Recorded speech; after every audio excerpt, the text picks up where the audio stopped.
또 무리에게 이르시되 아무든지 나를 따라오려거든 자기를 부인하고 날마다 제 십자가를 지고 나를 따를 것이니라. 누가복음 9장 23절 말씀. 아멘. 우리 같이 한번 함성해 볼까요? 시작. 또 무리에게 이르시되 아무든지 나를 따라오려거든 자기를 부인하고 날마다 제 십자가를 지고 나를 따를 것이니라. 누가복음 9장 23절 말씀. 아멘. 자, 그 후에는 어떤 후회를 얘기합니까? 아테네에 가서 아고라 광장에서 또 아레오바고 그 법정 앞에서 변론하며 변증하며 그리고 논쟁하는 그 과정을 통해서 바울이 그 아테네 그 역사적 철학의 도시, 사상의 도시, 이성의 도시인 아테네 한복판에서 예수님이 이 모든 천하 만물을 창조하신 하나님이시고 하나님 외에는 다른 어떤 신도 없다라고 그렇게 복음을 담대하게 전한 다음에 어제 보면 마지막 구절에 보면 디오누시오와 다말이라는 사람 또 몇 사람이 회심하고 예수님을 영접하고 어떻든 아테네에서도 많은 수의 어떤 복음의 열매는 없었지만 그래도 몇 사람 예수님을 믿고 그곳에 교회가 세워졌다. 그 후회를 얘기합니다. 그리고 바울이 어디를 갑니까? 아테네를 떠나서 코린티안스 고린도에 이르게 됩니다. 이 옆도시인데 사실은 이 아가주입니다. 이 동네가 예를 들면 경기도, 뭐 강원도 이렇게 하듯이 여기에 사실은 제일 유서가 깊은 그리스의 수도는 아테네지만 이 당시 로마 시대 때는 아테네보다 고린도가 더 큰 도시였어요. 그래서 아가주의 이 주도가 이 고린도였습니다. 그래서 분명히 자기가 베레아에서 자기의 동역자들 실라와 디모데 두고 자기만 급하게 배를 타고 아테네로 왔잖아요. 그래서 동역자들에게 급히 좀 아테네로 보내주세요 라고 부탁하고 지금 왔단 말이에요. 그러면서 우상을 보면서 마음에 그 분노 거룩한 의분이 일어나서 복음을 전하다가 또 몇 사람이 구원을 받고 고린도로 왔단 말이에요. 여기서 우리가 두 가지 정보를 알 수 있어요. 하나는 아직 그 실라와 디모데가 아테네로 오지 않은 상황에서 본인이 고린도로 먼저 이동을 해버렸어요. 아마도 디오누시오와 다말이라는 그 아테네 교회 성도들에게 이러이러한 사람이 아테네로 당도할 텐데 내가 고린도로 갈 테니 거기로 보내주세요 라고 부탁하고 고린도로 떠났을 것이에요. 그다음 두 번째는 그러면 기다리고 있는데 왜 갑자기 고린도로 갔냐? 이거는 그동안 성령께서 바울의 모든 행보와 진로를 주장해 주셨다라는 것으로 미루어 짐작할 때 바울이 아직 실라와 디모데가 아테네에 도착하지도 않았음에도 불구하고 고린도로 갔다라는 것은 성령께서 그를 감고 나요 고린도로 인도하셨다라고 추측하는 것이 상당히 합리적이죠. 그리고 이제 고린도로 가보니 왜 하나님께서 바울을 고린도로 옮기셨는지에 대한 몇 가지 이유를 우리가 발견할 수 있어요. 2절에 누가 등장합니까? 브리스길라 아굴라 부부가 등장을 하죠. 고린도에서 브리스길라와 아굴라 부부를 만나게 되는 거예요.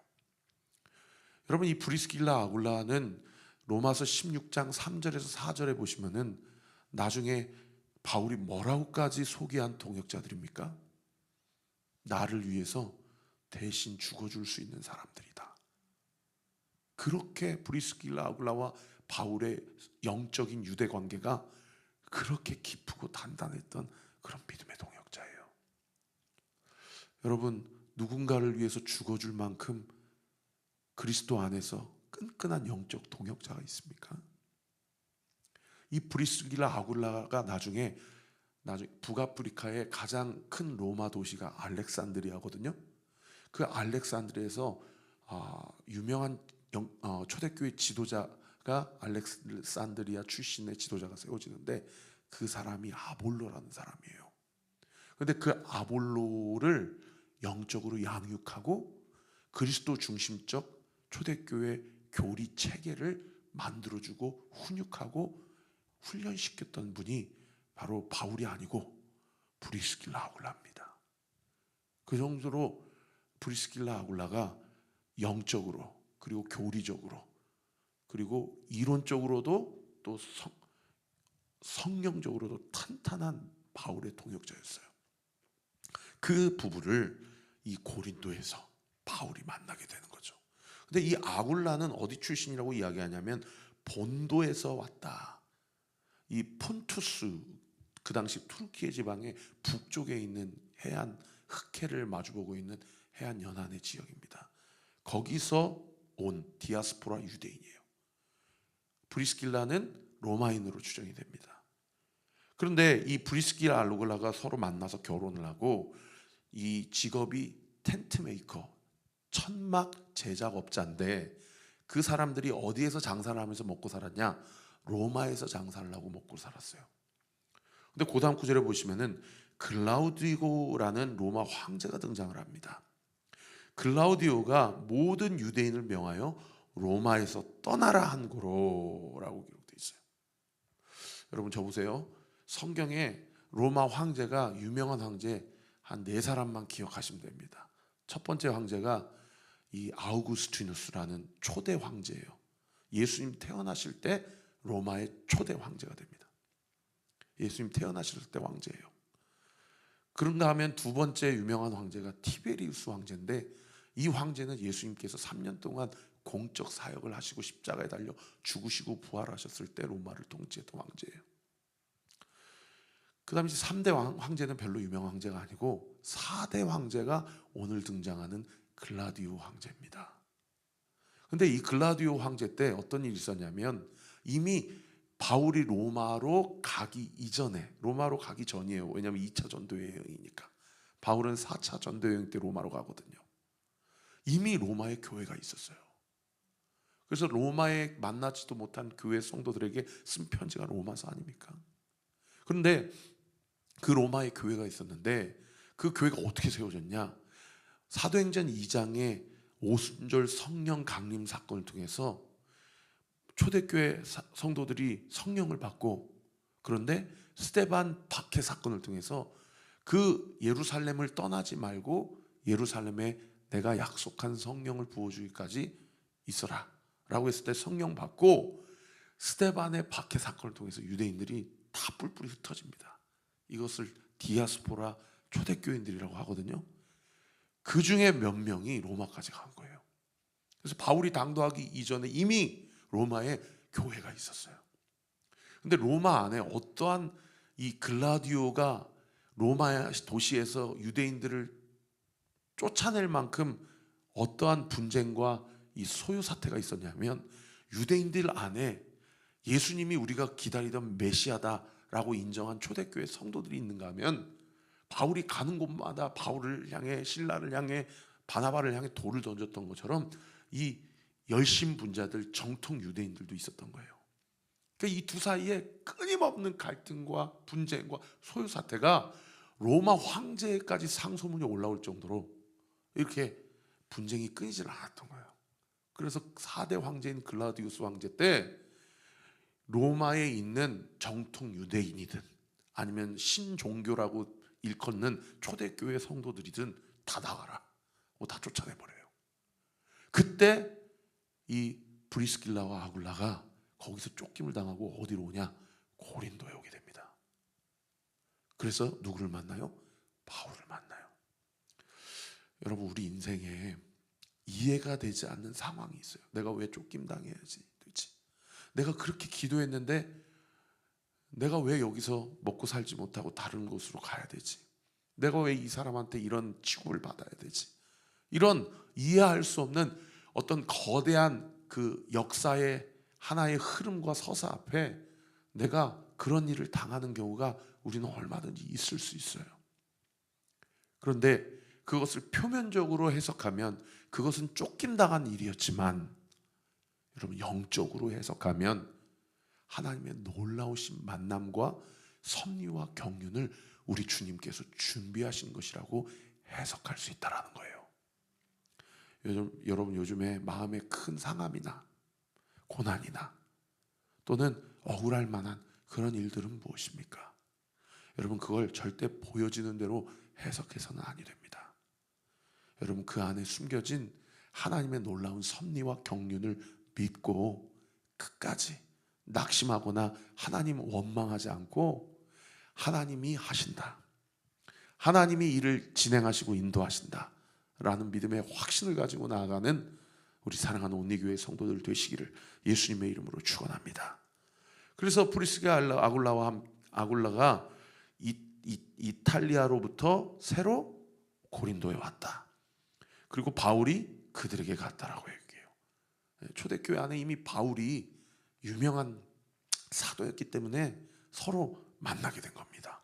그런데 만나서 이야기를 해보니까 3절에 놀라운 사실을 한 가지 발견하는데, 세상에 사도 바울도 직업이 텐트 메이커고 자기들도 직업이 텐트 메이커잖아요. 3절에 보세요. 생업이 같으므로 함께 살며 일을 하니 그 생업은 천막을 만드는 것이더라. 여러분 같은 직종의 사람을 만나면 세상에 얼마나 반갑겠어요, 그죠? 어머, 너도 그 분야야? 나도 그 분야인데. 그러면서 서로 이야기를 한 거예요. 이 바울의 고향인 다소라는 동네는 제가 주석을 찾아보니까 특산품이 뭐냐면 가죽 제품이에요. 그러니까 옛날에 유대인들은 어떤 그 탈무드에 어떤 묶을기가 있냐면, 부모가 자녀에게 자녀 양육을 시킬 때 율법과 신앙 교육만 시키고 생업과 관련된 직업과 관련된 교육을 시키지 아니하면 그것은 부모를 도둑놈 만드는 것이다. 그런 글귀가 있어요. 그래서 바울도 자기 부모한테 613가지 율법의 정통한 교육도 철저히 받았지만, 아마도 그 다소에서 그 특산품이 가죽 제품이 특산품이기 때문에 천막을 다루고 가죽을 다루는 기술을 배웠던 것으로 추정이 돼요. 근데 원래 유대인들은 가죽을 다루는 사람들은 부정한 사람들이거든요. 근데 그 당시에 그러한 정통 랍비 교육을 받았음에도 불구하고 그러한 생업을 만들었다는 것은 하나님께서 미리 바울을 통해서 이방인들에게 율법에 구애받지 않고 이방인들에게 열린 마음을 가질 수 있는 토양을 그 어렸을 때부터 그 가정 환경과 배경을 통해서 준비한 것이라고 얼마든지 해석해 볼 수 있는 것이죠. 어제도 한 분 신방 갔다 왔는데 그분이 자기 고등학교 친구랑 같이 일하시더라고요. 그래서 그분이 CEO고 자기가 이제 직원인데, 그래서 같이 일하면서 제가 보통 그렇게 일하면 시험 들지 않습니까? 저는 대학교 앞에서 자취하다가 친구끼리 자취해갖고 안 헤어진 경우를 본 적이 없어요. 친해가지고 처음에 같이 살다가 나중에 시험 들고 다 따로 살더라고요. 막 고등학교 친구, 중학교 친구, 대학교 친구인데 같이 일하게 되면 나중에 시험 들어가지고 다 헤어지더라고요. 그래서 그런 일 없냐고 그랬더니 그분도 저에 대해서 선을 잘 지켜주고 저도 그분에게 대해서 제가 할 일에 대해서 잘해서 그런 일이 없다고 그러더라고요. 그래서 참 감사하다고. 이 생업이 같고 함께 사니까 여러 가지 정보도 나눴겠지만, 여러분 아까 제가 말씀드린 대로 바울과 브리스길라 아굴라 관계가 나 대신에 죽어줄 수 있는 만큼의 관계였다라고 하는 것은 그들이 그냥 단순히 동업자일 뿐만 아니라 영적인 유대 관계와 영적 질서가 분명했다는 것을 알 수 있는 그런 대목이죠. 4절에 안식일마다 바울이 회당에서 강론하고 유대인과 헬라인을 권면했다. 이 4절 한 구절만 봐도 바울과 브리스길라 아굴라가 얼마나 하나님 앞에서 신실하고 성실하고 게으르지 않았는지를 알 수 있어요. 주중에는 일하고 주일에는 남들은 다 놀러 가는데 나도 놀아야지 쉬어야지 하지 않고 교회 와서 말씀 전하고 주일학교 교사로, 찬양팀으로, 보이지 않는 곳에서 스텝으로, 안내팀으로, 중보기도팀으로 그렇게 다 헌신한 거예요. 그래서 교회가 세워지는 거예요. 5절 실라와 디모데가 마게도냐로부터 내려오매 바울이 하나님의 말씀에 붙잡혀 유대인들에게 예수는 그리스도라 밝히 증언했다. 그렇게 브리스길라 아굴라와 바울이 동역하고 있었는데 이제 비로소 누구와 누구를 고린도에서 만나게 됐어요? 실라와 디모데가 마게도냐 베레아에서 아가야로 드디어 바울을 만나게 된 거예요. 여러분 한번 상상해 보세요. 바울이 그렇게 기다리던 실라와 디모데를 만났어요. 그죠? 얼마나 부둥켜 안고 울었겠어요. 빨리 먼저 도망가세요. 우리는 베레아 성도들을 마저 다 양육하고 훈련시킨 다음 뒤쫓아가겠습니다. 그리고 아테네에 갔더니 없어요. 디오누시우스가 고린도로 갔습니다. 거기 가시면 됩니다. 와서 만난 거예요. 얼마나 부둥켜 안고 울었겠어요. 그리고 디모데, 실라, 디시스, 브리스길라 아굴라, 브리스길라 아굴라, 디시스 이렇게 서로 소개하면서 부둥켜 안고 그 안에서 얼마나 영적인 동질감과 그 친밀감을 누렸겠냐고요. 그러니까 어떻게 돼요? 유대인들에게 예수는 그리스도라 밝히 증언했다. 더 힘을 받은 거예요. 그런데 6절에 밝히 증언할 때 유대인들이 어떻게 반응합니까? 그들을 대적하여 비방하거늘 바울이 옷을 털면서 이르되 너희의 피가 너희 머리로 돌아갈 것이요 나는 깨끗하니라. 그 후에는 이방인에게로 가리라.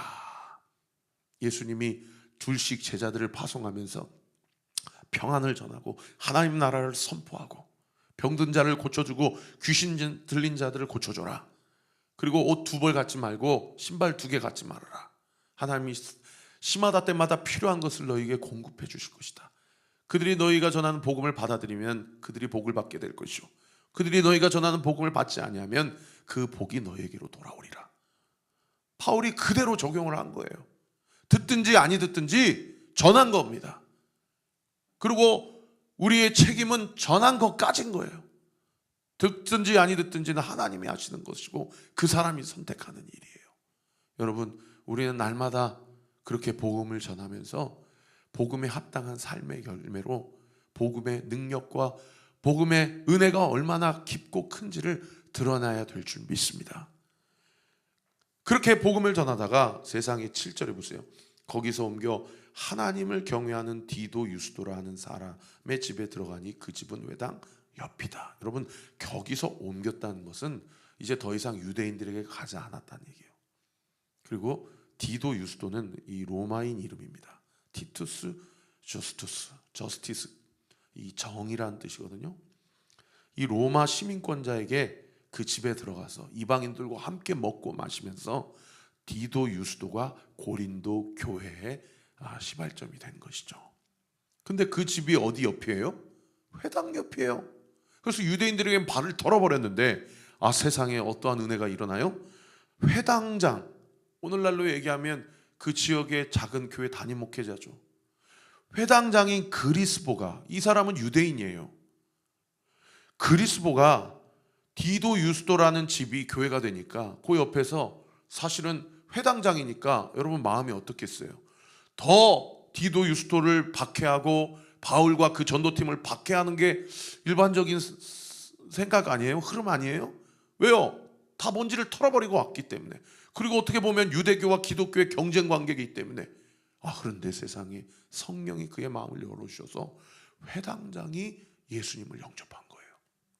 여러분, 회당장이 예수님을 영접했다는 것은 2가지를 의미하는데, 첫째는 그의 영향력을 생각해 볼 때 그 다음 구절을 보십시오. 그리스도만 주님께 돌아온 것이 아니라 온 집안과 더불어 주를 믿으며 수많은 고린도 사람도 듣고 믿어 세례를 받았다. 이 영향력 있는 인플루언서 한 사람이 주님을 영접하니까 그동안 그 사람을 통해서 구약의 메시지를 들었던 많은 사람들도 구약의 그 메시아가 예수 그리스도구나 라는 것을 믿게 된 거예요.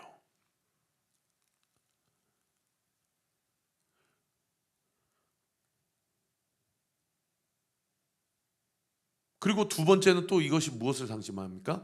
그리스보와 그 회당장 그리스보와 그의 집안들도 바울과 브리스길라 아굴라처럼 이 그리스도를 영접했다라는 이유로 이제 고난과 박해의 길이 열렸다라는 것을 의미하죠.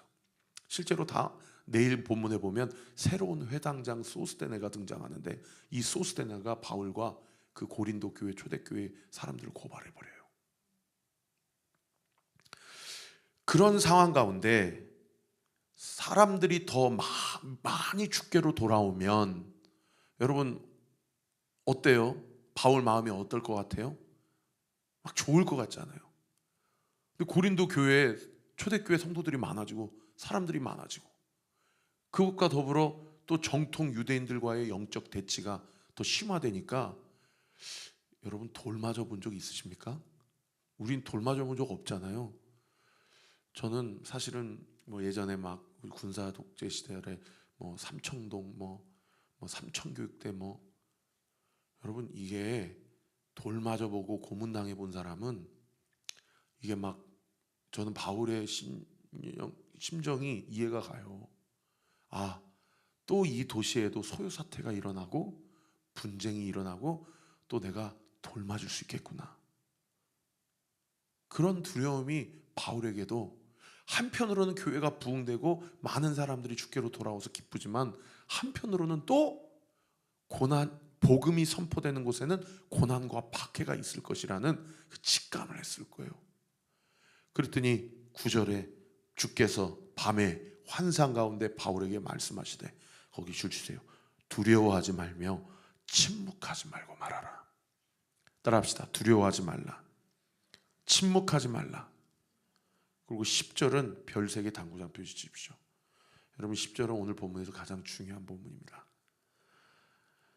내가 너와 함께 있음에 어떤 사람도 너를 대적하여 해롭게 할 자가 없을 것이니 이는 이 성중에 내 백성이 많음이라 하시더라. 따라합시다. 내가 너와 함께 있음에. 여러분 하나님이 우리와 함께 계십니다. 이걸 4글자로 뭐라고 그래요? 임마누엘. 여러분 두려웠고 앞길이 찹찹할 때마다 오늘 20절 말씀을 믿음으로 취하세요. 그래서 세상의 고린도에 얼마 동안이나 머물렀냐? 마지막 구절에 보면 1년 6개월 동안 머물며 두려워하지 않고 침묵하지 않고 담대하게 하나님의 말씀을 전함으로 고린도 교회가 유럽 교회 중에 가장 큰 교회로 성장을 합니다. 기도하겠습니다. 아버지 하나님 감사합니다. 주님의 은혜로 하나님의 뜻을 온전히 이루고자 자신의 형편과 상황, 자신의 안위를 그리스도 십자가 앞에 다 뒤로하고 오늘 주신 말씀처럼 두려워하지 않고 침묵하지 않고 하나님이 나와 함께 하신다. 하나님이 나의 모든 형편과 상황을 아신다. 하나님이 내 삶 가운데 하나님의 뜻을 온전히 이루어 가신다. 믿음의 확신 가지고 쫓김당하고 억울한 일을 당하고 이해할 수 없는 상황을 반복적으로 직면한다 하더라도 그 일이 나중에는 어떠한 하나님의 경륜과 섭리 아래서 어떻게 역전시켜 주시는지를 끝까지 믿고 붙잡고 기도하며 나아갈 때에 목숨도 내어줄 수 있는 믿음의 동역자를 만나게 하시고 하나님의 말씀하에 붙잡힌 바 되어 쫄지 않고 예수는 그리스도라 더욱 밝히 담대하게 증언하게 하시며 하나님께서 머물러 하는 시간 동안 더 담대하게 하나님의 말씀을 가르칠 때에 하나님의 나라가 확장되고 주의 말씀이 흥왕하는 역사, 2025년 올 한 해도 내년 한 해도 주님이 오시는 그날까지 우리 온리교회와 온리교회 성도들 통해서 2000년 전에 바울의 하나님, 2000년 전에 브리스길라 아굴라의 하나님, 오늘 나의 하나님, 우리의 하나님을 믿고 나아가는 저와 우리 모든 온리교회 성도들 되게 하여 주옵소서. 이 아침에 주님 앞에 그 믿음 가지고 간구하는 우리 사랑하는 성도들의 모든 기도가 예수의 이름으로 명하노니 응답될 주여다, 응답될 주여다, 응답되게 될 주여다. 예수님의 이름으로 기도합니다. 아멘. 이제는 우리 구주 예수 그리스도의 은혜와 하나님의 사랑과 성령 하나님의 위로교통 충만하심이 오늘 주신 말씀 붙잡고 오늘도 주 안에서 주님과 함께 승리하며 또 오늘 저녁에 있을 집회를 위해 기도하며 함께 모여 우리 다음 세대를 위해 기도하고 이 시대를 놓고 기도하고 또 이 나라의 민족을 위해 열방을 위해 선교사님들을 위해 기도할 때에 우리의 기도를 통해 응답하신 하나님을 찬양하며 주님과 함께 승리하기로 결단하는 우리 사랑하는 온리교회 모든 성도들 머리머리 위에 지금으로부터 영원토록 함께 하시기를 간절히 축원하옵나이다. 아멘.